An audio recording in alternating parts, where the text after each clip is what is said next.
So let's quickly look at internet and network technologies. So they're looking at networks. There are three different networks. You can see there, it's on your paper. It's LAN, HAN, WAN, WLAN, etc. So LAN obviously is your local area network. Then there's also a PAN, which is your personal area network, your home area network, your wide area network, and your wide local area network. Okay, remember that the biggest network of all times is obviously the internet. Also know that networks are used obviously to connect different devices. So if you look at the computer room or classroom that you're in, all of those computers are in a LAN.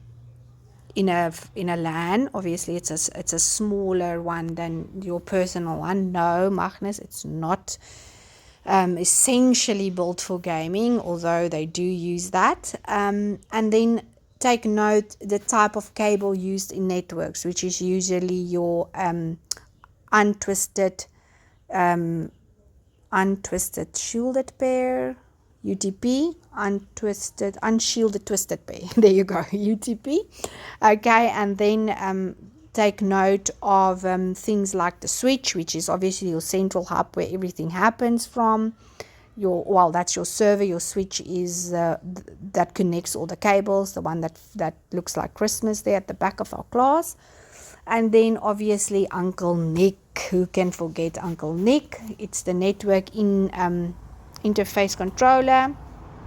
And it's necessary there. It's a little card. It looks like a flat little card that goes into the motherboard that actually is there to control communication. Like I always say, Uncle Nick is the soul of the body, and he's there to communicate to so all the devices communicate through that. Then they also like to ask what protects your network. That will be your firewall. They also like asking the proxy server. Just run through that as well. Okay, so just remember that as part of your network, your proxy server will act as a gateway between you as the user or the client in the network and obviously into your internet. Okay, and then you can also look at PAN. When you look at PAN, remember the connection used is not a cable. It can be a cable, but normally you will use something like Bluetooth. Also take note of the router, which is then in essence the smaller version of a switch. You won't normally have a switch at home, except if you're Johnny, then you have a switch. If not, then you'll have a router, which is the same. It's basically the same. They've got the same function. And then they can ask you things like when will you use a LAN in place of a WAN? And then you can use the example like, let's say within the same building and offices, like let's say you're working for a company like Old Mutual or ABSA, then those will all be connected via a LAN. But once let's say we're at a university and now we're jumping between departments, then that will be a WAN, which is your wide area network. Then the Internet of Things obviously refers to the fact that everything is connected. Okay, I think you had this as your PAT last year, if I'm not mistaken. So I always take the example that is the most common for me that I use.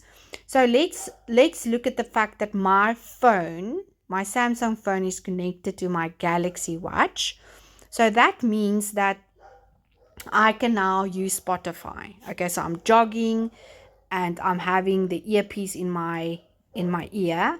So hopefully if I'm budgeting good enough, then I'll have premium on my phone. So I don't have to run with my cell phone. I run with my watch, and then this means I'm in my own little Internet of Things because my watch is connected to the application which is on my phone, which is obviously now at home, but I've made it available to download the songs on my watch, and then my watch is connected to my headphones or my earphones, which is obviously then also wirelessly. It can be with a cable. It's just a bit irritating when you run with a cable.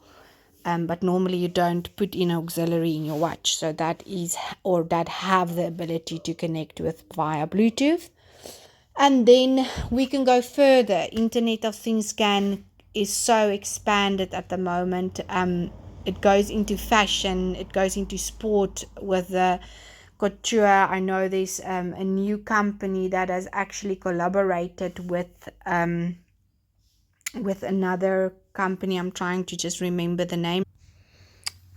Ivy Revel. You can actually Google it. It's very cool. So what Ivy Revel basically did, it's a Swedish owned company, and they partnered with Google to actually create this couture, this range of fashion, which will basically then measure things. Like, so let's say you go out in a club, it will tell you beforehand, okay, your dress should be short, you are going to sweat a lot, or you actually sweat so much. So it's like almost like body sensors that's built into this clothing. It's very interesting. If you have time sometime, go read up on it.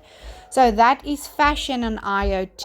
Okay, and then it feels like I'm in the middle of the woods and the wolves are on me in my neighborhood.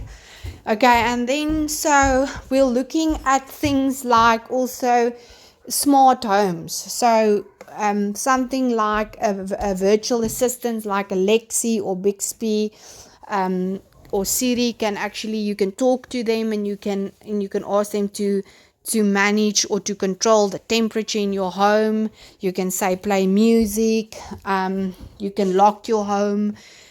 And then you also get something like smart cities. Go read up upon that. That's very interesting. So that is just basically the Internet of Things. Everything is connected, and it will be more connected when we get into the future of things. Okay, again, Blog Flock podcast. Just go listen to my short questions again. I did speak about that.